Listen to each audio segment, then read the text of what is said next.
That? Okay. There's witches, and there's also the supernatural. And today I'm going to talk a little about the supernatural world. Is that good?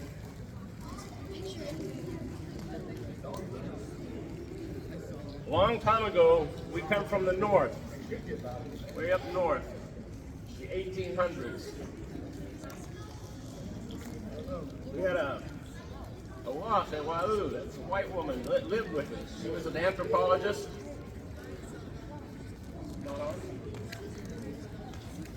Hello. Gotta talk about that. There you go. Okay. Hey, y'all need to sit and listen. Hear me? Long time ago, when the Ponca lived up north, too loud. There was a white woman. She was living with us. She was studying. Her name was Alice Fletcher. She was an anthropologist, and she finally married an Omaha man. They lived together, and they made many friends with the Ponca. As the old-timers would tell her stories, she'd record those stories. She was writing these stories down. One of the stories that she talks about is the Ponca tribe's relationship with the crows. The little bird, the crow. I guess a long time ago, the Ponca and the crow had a pact. They had an agreement with one another. And how that all started was one day these Ponca warriors were just hanging out, and this crow would fly around them, and then it'd land in front of them. And these guys, these Ponca men, were watching him and saying, look at that crow, he acts like he wants something, or he has something. He says, look, he's got something in his beak. And sure enough, that crow spit out a little feather. And when the crow took off, these Ponca men, they looked at this feather, and it was from a goose. It was a goose feather. And the goose was a favorite food of the Ponca. And so these guys said, that crow, he's trying to tell us something. He'd fly around him, he'd come back, and he'd land, and he'd hop off, kind of walk like a man walks, and then he'd fly back off. So they started following him. As they followed him, he'd go from tree to tree, and he'd wait for him to catch up. The last place that they stopped, there was a big hill, and they climbed on top of that hill, and there'd be a pond on the other side. So that one guy said, I think he's brought us something here. He's trying to tell us something. So sure enough, they climbed up to the top of the hill, and they looked down, and that pond was just full of those geese.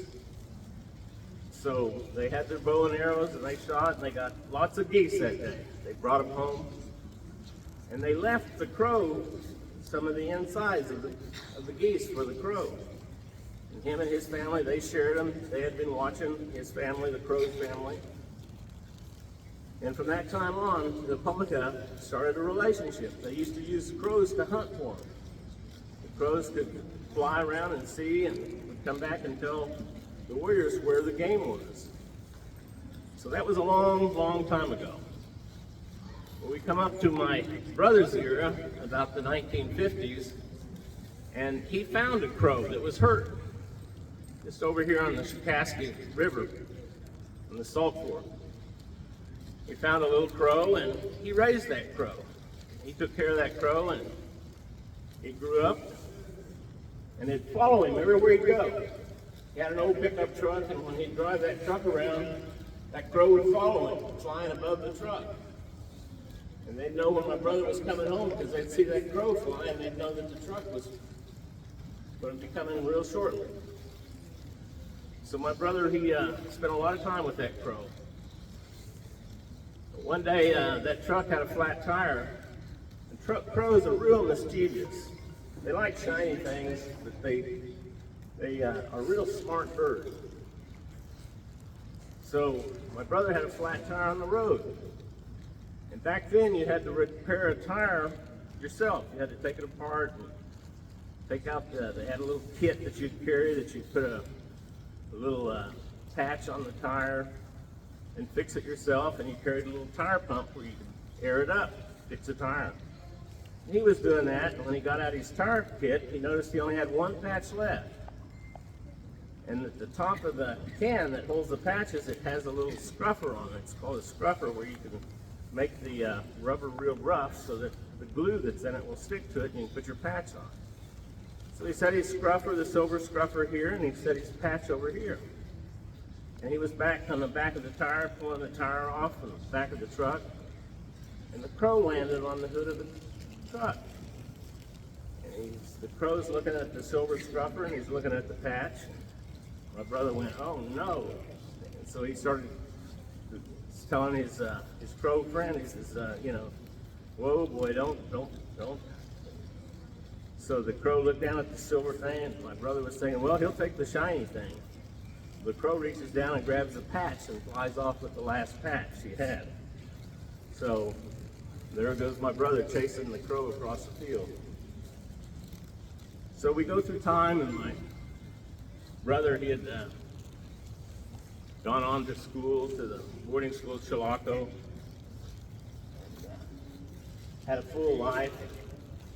And he passed away. And we had the funeral right here for my brother, my oldest brother. And I told that same story that night before we were going to bury my brother. I told that story just before daybreak. It was time for breakfast. They called us over for breakfast. Everybody was in the room. They heard that story. So they opened that door to go outside of the church. There were hundreds of crows all around the church, covering the church. So those crows had remembered my brother. So that relationship with the Ponca and the crow still goes on and on. Maybe one of these days you guys will find your crow in life. So that's one story about the supernatural. I think we have other stories.